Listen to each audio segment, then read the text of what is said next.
உயர்நீதிமன்றம் சமீபத்தில் தகவல் அறியும் உரிமை சட்டத்தின் கீழான இணையதளத்தை பதிவேற்றியுள்ளது.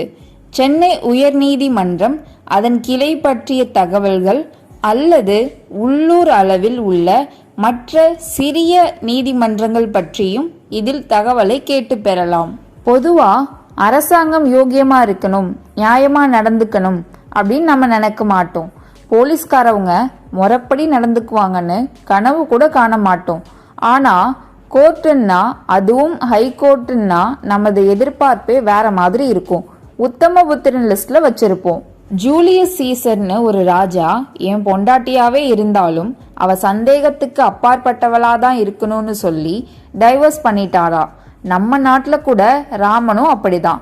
அக்னி பரீட்சை நடத்தி அதுல சீதை தப்பிச்சு வந்ததுக்கு அப்புறம்தான் பொண்டாட்டியாவே ஏத்துக்கிட்டாங்க. அதுல பாருங்க, ஊரு உலகம் பூரா நமக்கு தேவைப்படுற செய்திய கேட்டு வாங்க எல்லா அமைப்பும் தகவல் அறியும் உரிமை சட்டத்தின் கீழே இணையதளம் வச்சிருக்கு.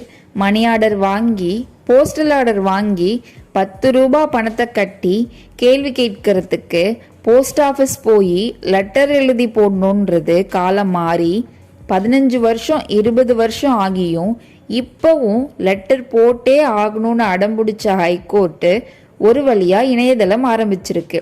போன மாசம் 24ஆம் தேதியிலிருந்து இது நடைமுறையில இருக்கு.